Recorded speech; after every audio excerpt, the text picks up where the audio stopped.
विश्व का अनोखा रहस्य भीमकुंड। भारतीय वैज्ञानिकों के साथ साथ नासा के वैज्ञानिक भी आज तक रहस्य से नहीं उठा पाए पर्दा।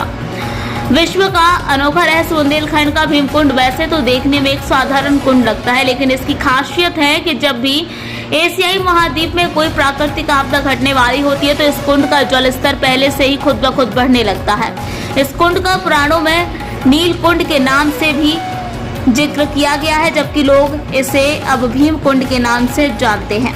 भीम कुंड मध्य प्रदेश में छतरपुर जिले में है। आज तक मापी नहीं जा सकी कुंड की गहराई।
जी, आपका नाम क्या है? रमेश प्रसाद पांडे।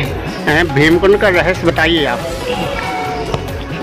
ये अज्ञातवास का है।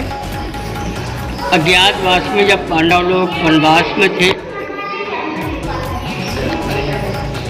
कैसा? आपका नाम क्या है? सुरेंद्र शुक्ला।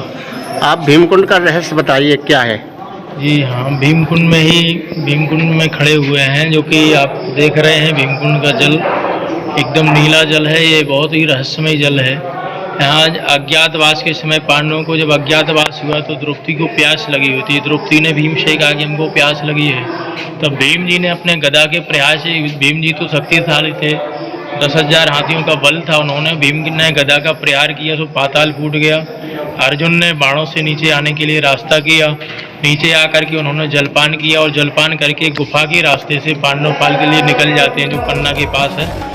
और ये जो नीला पानी है, यहाँ पर भगवान नारद जी ने तपस्या की। नारद जी की तपस्या के दौरान भगवान विष्णु भगवान स्वयं यहाँ पर प्रकट हुए। विष्णु भगवान स्वयं प्रकट होकर। पंडित जी, इसकी गहराई कितनी होगी? गहराई तो इस समय बताते हैं। कई डिस्कवरी टीम भी यहाँ हम लोगों के देखते देखते भी आई है। डिस्कवरी टीम वो भी इसकी खोज नहीं कर पाए। डिस्कवरी टीम करीब 580 मीटर तक नीचे हो आए। 580 मीटर के बाद उन्होंने बताया कि महाराज जी यहाँ पर बहुत तेज़ बहाव है, और तेज बहाव होने के कारण हम लोग इसके नीचे अधिक नहीं जा सकते, क्योंकि स्वयं को खतरा है। इसलिए इसकी अथाह गहराई है, इसकी गहराई का कोई थाह नहीं पा सकता। जी, भीमकुंड का रहस्य क्या है? ये अज्ञातवास का है। अज्ञातवास में जब पांडव लोग वनवास में थे तो एक द्रौपदी को प्यास लगी थी पांचाली को, तो उन्होंने भीम से कहा कि हमको प्यास लगी। तो पर भीम ने नकुल से कहा। नकुल जानते थे पानी के संबंध में। नकुल थोड़ी दूर तक जंगल में चले। कहा भीम, पानी तो है लेकिन हो इतनी गहराई में। तो फिर भीम को क्रोध आ गया। क्रोध में उन्होंने ऊपर से गदा का प्रहार किया तो ये पाताल फूट गया, पानी निकल आया। अब भीम कहने लगे पानी तो निकल आया, लेकिन पिएंगे कैसे? तो इतने में अर्जुन कहने लगे अभी रास्ता होती है। तो अर्जुन ने अपना तीर मार के रास्ता बनाया। तो फिर आकर के उन्होंने पानी पिया। कुछ दिन रुके रहे, चले गए, पानी पीना था। फिर बाद में राजा महाराजों ने निर्माण सिद्धियाँ वगैरह, शंकर जी की स्थापना, धीरे धीरे प्रचार हो गया। मेला बढ़ता। मकर संक्रांति में हजारों श्रद्धालु स्नान करते, लेकिन स्नान बंद कर दिए गए हैं। ऊपर व्यवस्था स्विमिंग पूल और टावर वगैरह सब कुछ लगाया गया है, तो वहाँ लोग नहाते और आते हैं। तो फिर दर्शन गंगा जी के और भोलेनाथ के दर्शन करते हैं। और जो महाराज जी डेड बॉडी अंदर गई थी वो अभी प्राप्त हुई कि नहीं? नहीं, वो प्राप्त नहीं हुई है और अब होना मुश्किल है, क्योंकि इसका कोई अंत नहीं है।